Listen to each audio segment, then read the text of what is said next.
Good morning, friends, and welcome to the pre-market view.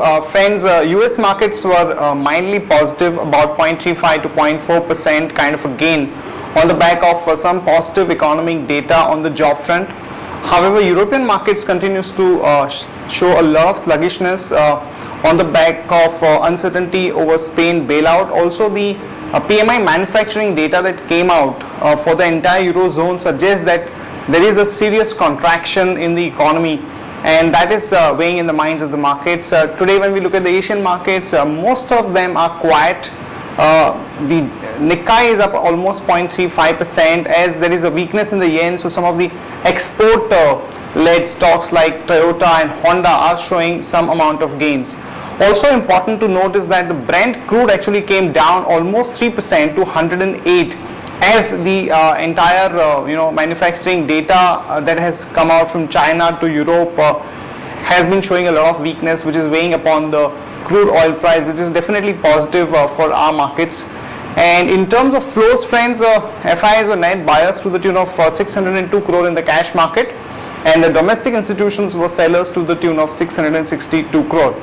Back home, friends, our markets continue to show a lot of resilience, and mainly because of the way the government is going ahead with key reforms, and today also some important decisions and meetings are expected on the reforms front, which is definitely a big positive. On that note, I would like to invite Nandish to take us through important F&O cues and the possible ideas and strategies that we can look in the F&O markets. Good morning, friends. Let's begin the derivative conference. Friends, yesterday's trading session we have seen that we opened on a flat note around 15 points higher, but no, all through the day we traded in a tight band of around 20 points, 5,745 on a lower side and 5,765 on a higher side. However, in the last hour of trading session we have seen that SBI, Coal India, Hindustan Unilever, Cipla, all these stocks have seen some momentum buying apart from Reliance Industries as well, and that's the reason we have closed around 12 points higher in the previous session. Friends, on the option side, what we have seen that 5,700 put option and 5,600 put option continued to add open interest in the current series. And on the call side, 5,800 and 5,900 call option has seen some addition. Now, interestingly, what we have seen that 5,800, couple of days we have seen that writing is taking place in 5,800 call option.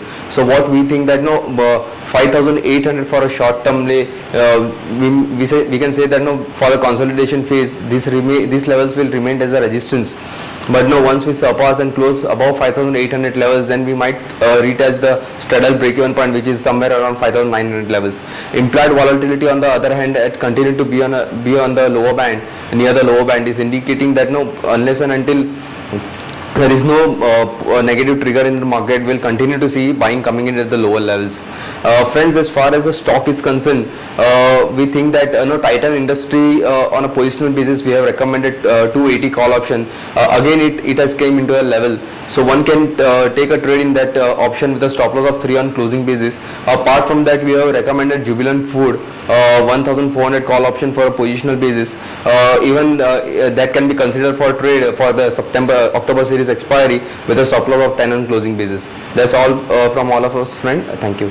Friends, Cabinet Committee is likely to take important bills on the Insurance Companies Act, competition bills and forward contract regulation bill. Some of these bills are proposing a hike in the FDI limit in the insurance and pension sector, as well as for more powers to the forward contract commission. So this entire thing would be a big positive for the insurance sector. So companies like Reliance Capital, Max India, Aditya Birla Nuvo are the companies which would have a positive effect because of this. At the same time, on the forward contract regulation bill, if more powers are given to the forward contract commission, then it will be a big positive for companies like MCX and Financial Technology. So watch out for action in this particular stocks in today's market. Friends, more funds are likely to come in as a result of the change in the benchmark by the Vanguard fund, and this could result into additional funds to the tune of about 7,850 crore, which is a big positive for our markets. And friends, Gujarat State Petroleum Corporation is likely to pick up a 65% stake in Gujarat Gas at a price of 295.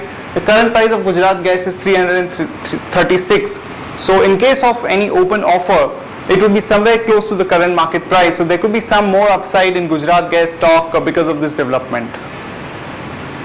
And Reliance Industries has signed up an MOU with a Venezuelan firm, and they have also tied up to source more crude for their Jamnagar refinery, which is a positive for Reliance Industries. One can go long with a stop loss of 829 and a target of about 871 to 887. And Sun Pharma is looking at raising about 8,000 crore, and this would be definitely positive for the company. One can go long with a stop loss of 684 and a target of about 719 to 732. And Raymond's plan to develop a 9.4 acre plot somewhere on the Mumbai-Nasik highway has hit a roadblock, and this is definitely going to be a negative for Raymond. One can go short with a stop loss of 399 and a target of about 380 to 372. That's it from all of us, friends. Have a nice trading session. See you tomorrow at the same time.